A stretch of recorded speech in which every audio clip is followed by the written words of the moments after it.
ku pergi, selalu ada bayangmu. Ku yakin makna nurani kau takkan pernah terganti. Saat lautan kau seberangi, janganlah ragu bersaut. Ku percaya hati kecilku, kau takkan berpaling. Walau ke ujung dunia, pasti akan ku nanti. Meski ke 7 samudra, pasti ku kan menunggu. Karena ku yakin kau hanya untukku.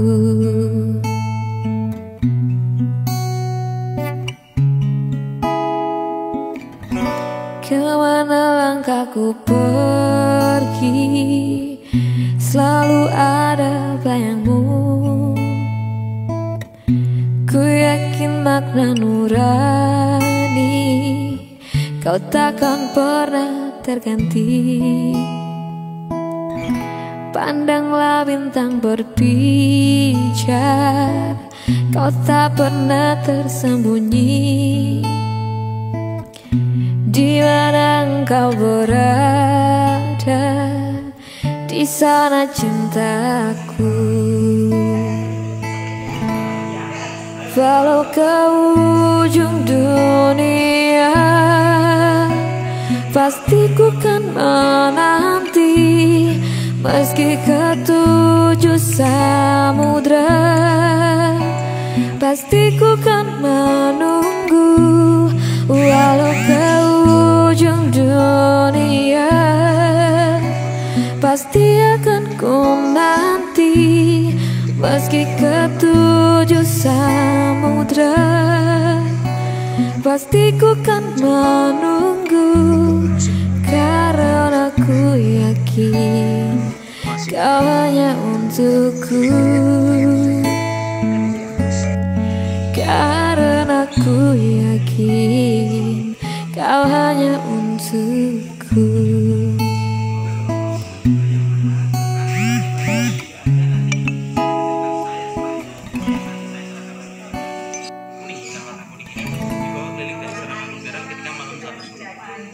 Nah, kalau di sini ini sendiri adalah kakaknya raja kami yang ke-10. Ya, kakak. Jadi yang saya sampaikan tadi, dua G, yang pertama perempuan, Gusti Anjela Surah ini, yang kedua adalah laki-laki. Nah, Gusti Anjela Surah ini sendiri sekarang membawai bagian kesenian di Istana Mangkunegaran.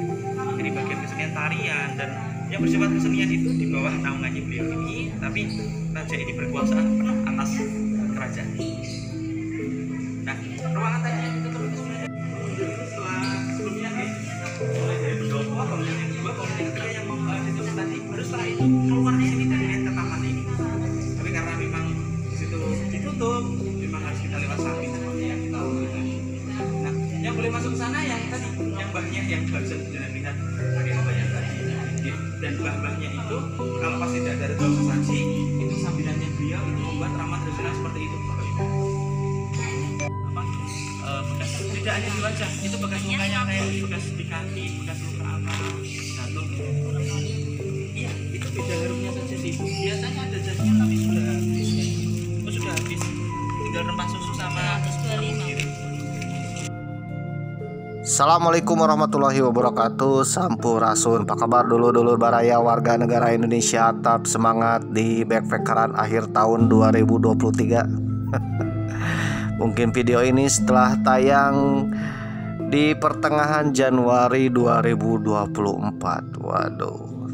Tapi meskipun sudah 2024, ini adalah dokumen tahun 2023 ketika Natal tahun baru menjelang 2024 di kota Solo.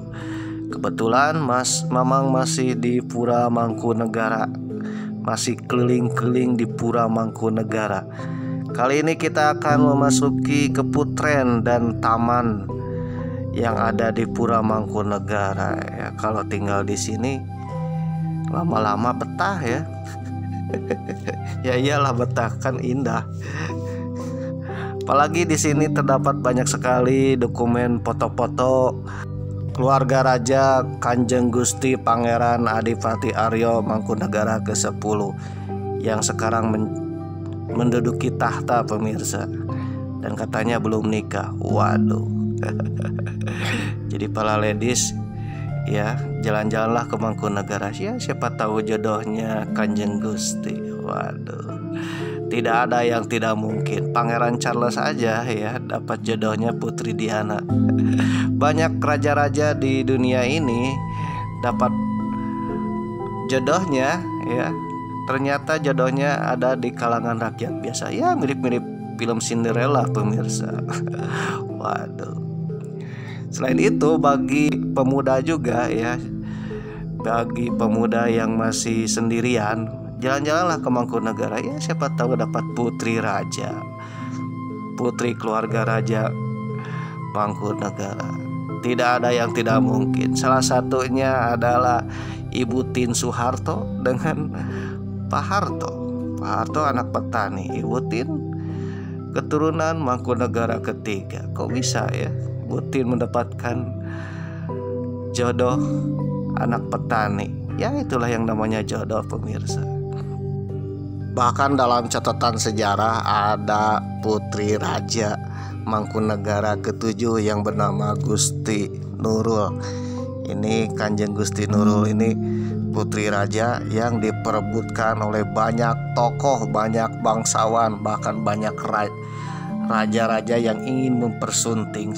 Di antaranya adalah Soekarno. Waduh, presiden kita ingin mempersunting Gusti Nurul. Ada juga Sultan Syahrir ya, ingin mempersunting juga. Ada Sultan Hamengkubuwono ya ke-9, Raja Sultan Yogyakarta, ingin mempersunting juga. Tetapi semuanya gatot alias gagal total alias bertepuk sebelah tangan. Waduh. Ini Kanjeng Gusti ini menolak tokoh-tokoh terkenal, orang-orang terpandang dan pria tampan, ditolak oleh satu putri dari Mangkunegara bernama Gusti Nurul. Dan akhirnya Kanjeng Gusti Nurul ini akhirnya menikah dengan suami dari kalangan rakyat biasa. Waduh, dengan status duda 1 anak. Waduh. Jadi itulah jodoh pemirsa. Nah, kali ini Mamang akan jalan-jalan ke Taman Keputren. Ternyata di sini ada jualan jamu pemirsa, beraneka ragam jamu dan racikan-racikan khas Mangkunegara. Ada jamu sari rapet, jamu harum sari, ada juga jamu apa nih ya, jamu obat kuat juga ada. Ada juga luluran-luluran untuk para lady supaya cantik ya, seperti Gusti Nurul. Dan ini khasiat khas para raja. Dan harganya sangat murah meriah. Dari harga 8.000 sampai paling mahal ya ada yang 120.000. Tapi ini khusus dijual di dalam Pura Mangkunegara, tidak dijual di luar Pura Mangkunegara, karena yang diraciknya adalah para abdi dalam di sini. Dan ini konon katanya dulu digunakan khusus untuk keluarga raja, dan sekarang racikannya bisa ya untuk masyarakat biasa, tetapi harus datang ke Pura Mangkunegara. Jadi bagi kalian ingin dapatkan obat kuat obat kecantikan, bisa datang ke Pura Mangkunegara. Dan konon katanya ya, racikan ramuan-ramuan kecantikan di Pura Mangkunegara ini bisa bikin putri raja, putri-putri yang ada di keraton Pura Mangkunegara cantik-cantik. Salah satunya Gusti Nurul. Sampai-sampai kecantikan Kanjeng Gusti Nurul ini menjadi inspirasi bagi perusahaan dan industri jamu serta kosmetik pimpinan Ibu Martha Tilar yang dikenal dengan Martha Tilar Group. Mungkin bagi para ibu, tante-tante, ladies ya, sudah tidak asing lagi dengan kosmetik ramuan dan jamu produksi Martha Tilar, yaitu Martha Tilar. Bahkan Martha Tilar terinspirasi resep dari Kanjeng Gusti Nurul dan resep khas Pura Mangkunegara. Dilansir dari detiknews.com yang berjudul artikel Martha Tilar dan inspirasi jamu gendong, Senin 1 Maret 2010. Dalam artikel tersebut dijelaskan bahwa tahun ini adalah tahun yang membanggakan bagi Martha Tilar karena kerajaan industri jamu dan kosmetiknya genap berusia 40 tahun. Bisnis yang menggurita dan kesehatan yang prima di usia 72 tahun wajarlah membuat bos Martha Tilar Group ini bersyukur. Sebagai bentuk syukur, pertengahan Februari lalu, ibu 4 anak ini melakukan perjalanan napak tilas ke tempat-tempat bersejarah. Titik awalnya merajut mimpi. Titik pertama adalah Pura Mangkunegara di Solo. Disinilah puluhan tahun lalu dia meminta izin pada Gusti Putri dan Gusti Raden Ayu Siti Nurul Kamirah Ngasarati Kusuma Wardani atau dikenal dengan Gusti Nurul agar diperkenankan mempelajari resep kecantikan ala Keraton Mangkunegara atau Pura Mangkunegara. Izin dari petinggi Mangkunegara sungguhlah penting bagi Martha Tilar, mengingat darah biru tidak mengalir di tubuhnya. Saya anak kampung yang lahir di Kebumen, bukan keturunan ningrat, kata ibu Martha Tilar yang sekarang menjadi bos Martha Tilar. Perjuangan memperkenalkan kosmetik dari bahan alami bukan perkara mudah, karena rakyat kita lebih menghargai produk barat, ujar ibu Martha Tilar. Tapi berkat dorongan dari Gusti Nurul yang oleh Martha disebut memiliki kulit sehalus kaca, dia berhasil mengembangkan produk kecantikan asli dalam negeri lewat kerja keras selama 40 tahun. Sampai pada akhirnya produk Martha Tilar ini menjadi produk andalan bagi para ladies untuk kecantikan yang luar biasa, ya seperti Kanjeng Gusti Nurul. Nah, bagi kalian penasaran seperti apakah Kanjeng Gusti Nurul dan bagaimana kisahnya, Mamang akan sedikit bercerita tentang Kanjeng Gusti Nurul, putri kembang Mangkunegara yang diperebutkan banyak para tokoh. Gusti Raden Ayu Siti Nurul Lamirah Ngarasati Kusuma Wardani atau yang kerap disapa Gusti Nurul merupakan putri tunggal dari Kanjeng Gusti Pangeran Adipati Aryo Mangkunegara ke-7 atau Raja Mangkunegara ke-7 dari permaisurinya bernama Gusti Kanjeng Ratu Timur. Lahir pada 17 September 1921 di Surakarta. Gusti Nurul merupakan putri yang memiliki paras cantik hingga membuatnya menjadi primadona dan kembang keraton. Waduh, pada zamannya.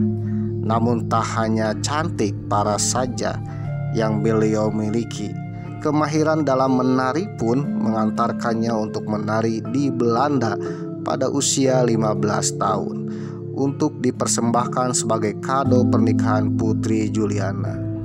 Tarian tersebut sangat istimewa karena diiringi dengan gamelan dari Pura Mangkunegara yang dipancarkan secara live melalui saluran radio Solose Radio Perendiji atau sekarang istilahnya secara live streaming.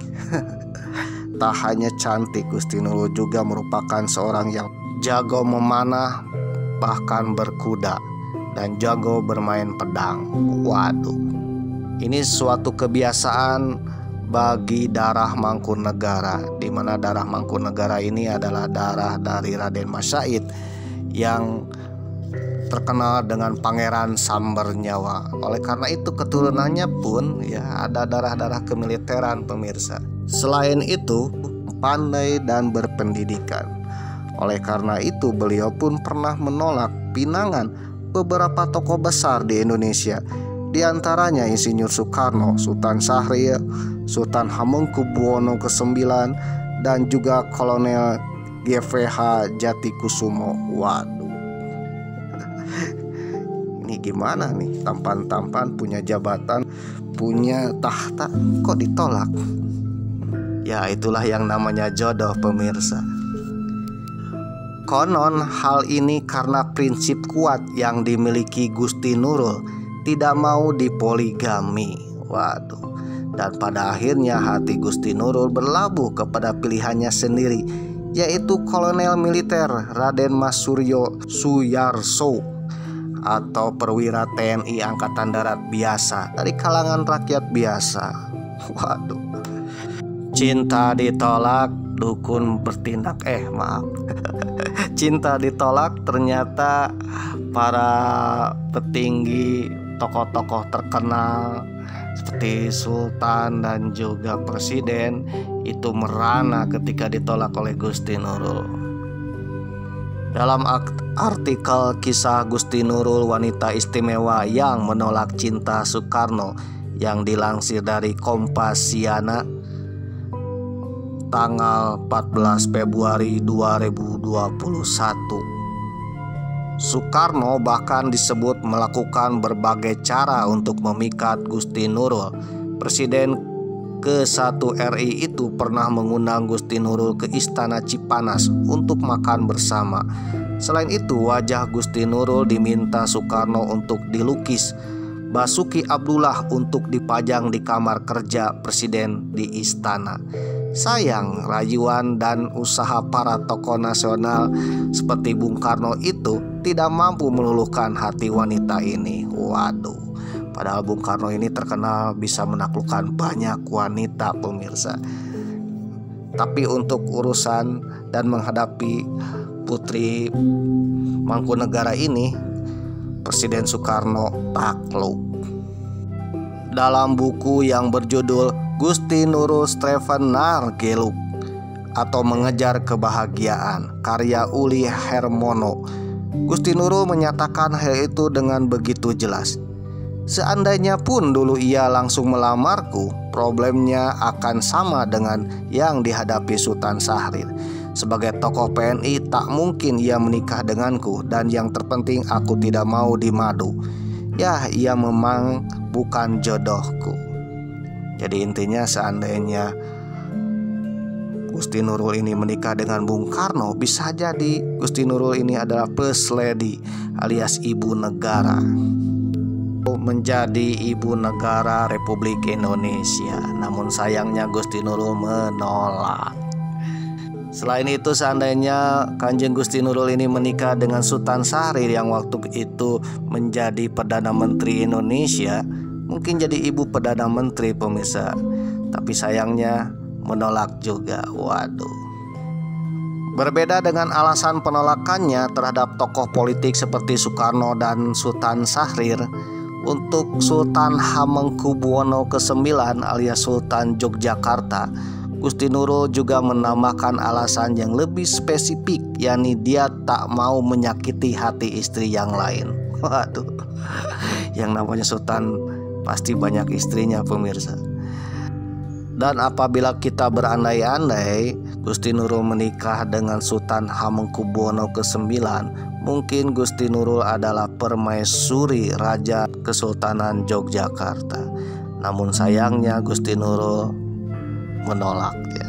Waduh, ini para tokoh bertepuk tangan, cinta bertepuk sebelah tangan.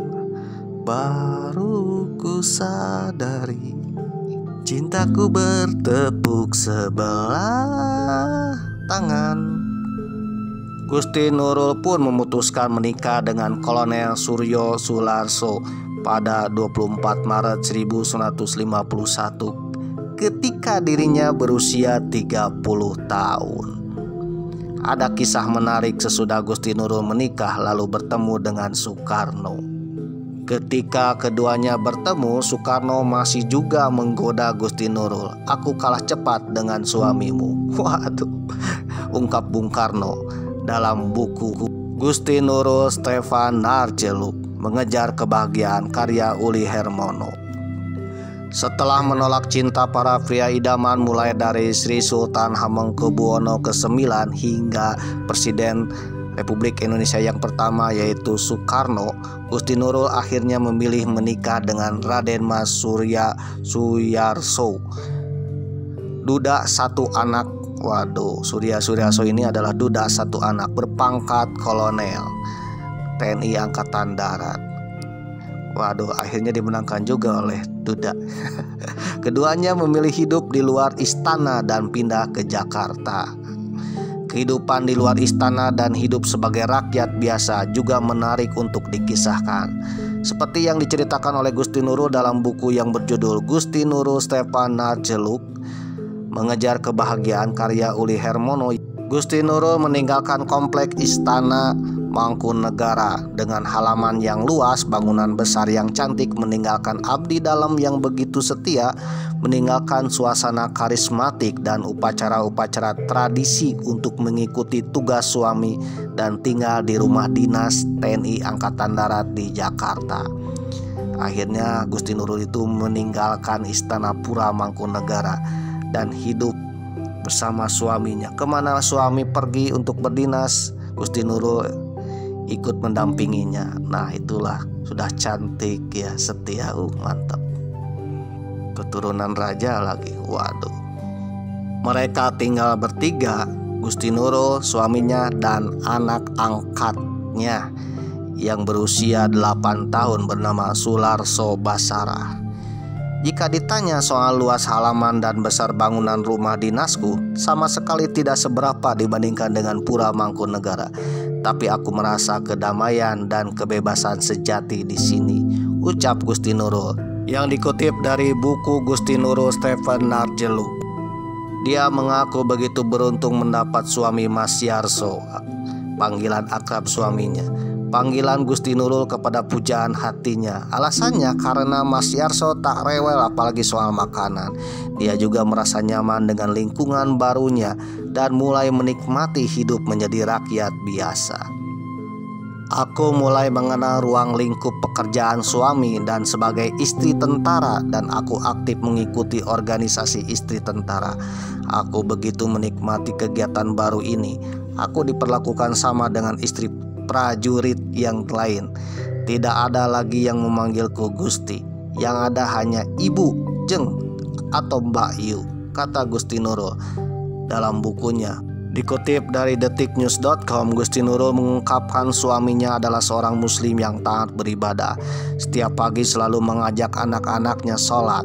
Mas Yarso, suaminya, seorang yang taat pada ajaran Islam. Sementara Gusti Nurul kental dengan budaya Jawa yang ditanamkan di istana sejak dia kecil. Kegiatan Gusti Nurul begitu padat, mulai dari mengurus anak-anak hingga aktif di berbagai kegiatan.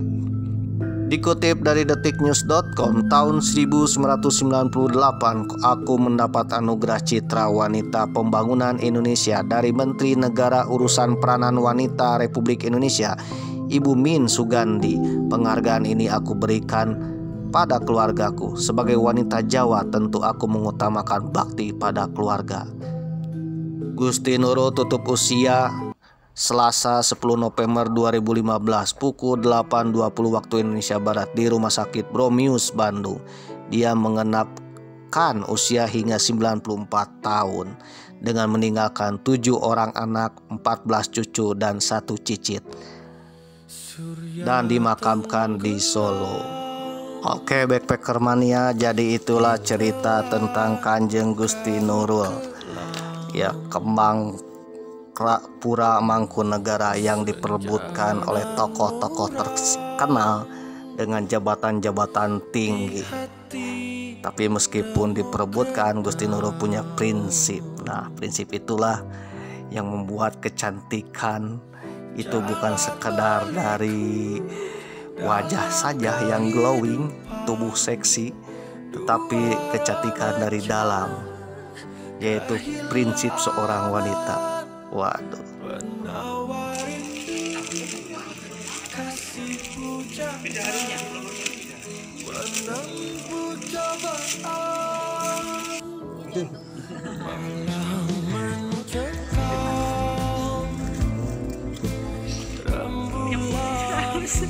Sokat.